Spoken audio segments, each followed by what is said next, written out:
검찰은 이재명 더불어민주당 대표의 최측근으로 알려진 김용 전 민주연구원 부원장에게 항소심에서도 징역 12년과 벌금 3억 8천만 원, 추징금 7억 9천만 원이라는 중형을 구형했습니다.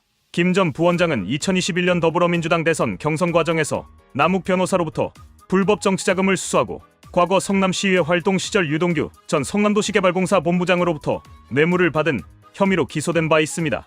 그는 1심에서 이미 징역 5년의 실형을 선고받았으나 항소를 통해 무죄를 주장하고 있습니다.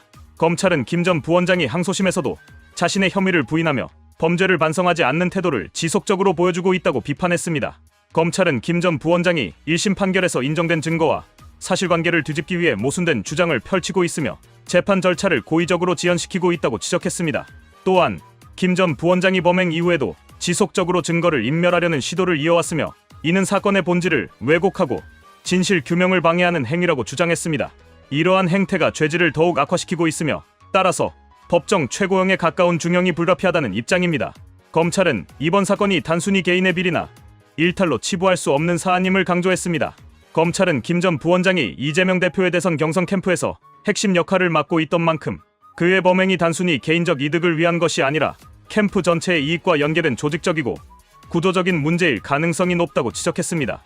특히 검찰은 이번 사건이 권력형 범죄의 전형적인 양상을 띠고 있다고 주장하며 이를 통해 정치적 공정성과 국민적 신뢰가 심각하게 훼손되었다고 강조했습니다. 김 전 부원장이 받고 있는 혐의는 두 가지로 요약됩니다. 첫째, 그는 2021년 더불어민주당 대선 경선 당시 이재명 캠프 총괄부본부장으로 활동하며 남욱 변호사로부터 총 4차례에 걸쳐 약 8억 4,700만 원의 불법 정치자금을 수수한 혐의를 받고 있습니다. 검찰은 이 자금이 이재명 대표의 경선 활동을 지원하기 위한 목적으로 사용되었을 가능성이 높다고 보고 있습니다. 둘째, 그는 2013년부터 2014년까지 성남시의회 도시건설위원으로 활동하며 대장동 개발사업 관련 편의를 제공하는 대가로 유동규 전 본부장으로부터 약 1억 9천만 원의 뇌물을 받은 혐의도 받고 있습니다. 1심 재판부는 이러한 혐의 중 대부분을 인정하며 김 전 부원장이 총 6억 원의 불법 정치자금과 7천만 원의 뇌물을 수수했다고 판단했습니다. 이에 따라 1심에서 징역 5년과 벌금 7천만 원, 추징금 6억 7천만 원이 선고되었습니다. 하지만 김 전 부원장은 이를 인정하지 않고 항소를 제기하며 혐의를 부인하고 있는 상황입니다. 검찰은 김 전 부원장이 재판 과정에서 반성의 태도를 보이지 않을 뿐만 아니라 범행을 은폐하려는 시도를 계속하고 있다고 비판했습니다. 검찰은 김 전 부원장이 선거에서 이기면 모든 죄가 덮일 수 있다는 잘못된 믿음을 바탕으로 수단과 방법을 가리지 않고 범행을 저질렀다고 주장하며 이러한 인식이 이번 사건의 본질적인 문제라고 지적했습니다. 특히 검찰은 김 전 부원장이 자신이 정치적으로 득세하고 자신이 지원하는 정치인이 권력을 잡으면 모든 불법 행위가 묵인될 수 있다는 믿음에서 범행을 저질렀다고 비판했습니다. 이러한 태도는 공직자의 기본적 윤리를 심각하게 훼손하는 행위로 반드시 엄중한 법적 책임이 뒤따라야 한다는 입장입니다. 김 전 부원장 외에도 이번 사건에는 유동규 전 성남도시개발공사 본부장, 남욱 변호사, 정민용 변호사 등이 연루되어 있습니다. 검찰은 유 전 본부장에게 징역 1년 6개월과 추징금 1억 4천만 원을, 남욱 변호사와 정민용 변호사에게 각각 징역 1년과 추징금 1억 원, 700만 원을 구형했습니다. 검찰은 유 전 본부장의 자백과 협조가 사건의 실체를 밝히는데 결정적인 역할을 했다고 평가하며 그의 형량 감면을 요청했습니다.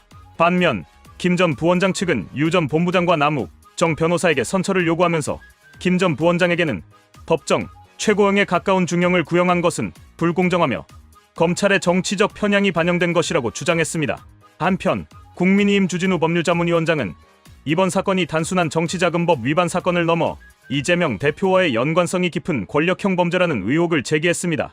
그는 김 전 부원장이 불법 자금을 수수하는 과정에서 이재명 대표와 협력했을 가능성이 높다고 주장하며 이를 뒷받침할 증거로 김 전 부원장의 변호인들과의 텔레그램 대화 내용을 언급했습니다. 그는 이재명 대표가 이 대화에서 재판 전략을 논의하거나 사건의 세부 사항을 직접 확인하는 등 김 전 부원장의 방어를 돕는 정황을 문제 삼으며 이를 공범 관계의 증거로 해석했습니다. 주 위원장은 김 전 부원장이 이재명 대표의 지시 없이 독단적으로 불법 자금을 조달하거나 횡령했을 가능성은 극히 낮다며 이번 사건이 권력형 비리의 구조적 문제를 드러내는 사례라고 평가했습니다. 그는 이번 사건이 한국 사법 시스템이 권력형 범죄를 어떻게 다루는지를 보여주는 중요한 시험대라며 수사기관과 법원이 정치적 외압 없이 공정하게 사건을 처리해야 한다고 촉구했습니다. 이 사건은 이재명 대표의 정치적 입지와 더불어민주당의 미래에도 중요한 영향을 미칠 가능성이 큽니다.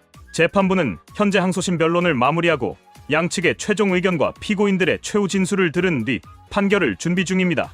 이번 사건의 최종 결과는 한국 정치와 사법 체계에 어떤 메시지를 전달할지, 그리고 국민들에게 어떤 영향을 미칠지 주목되고 있습니다.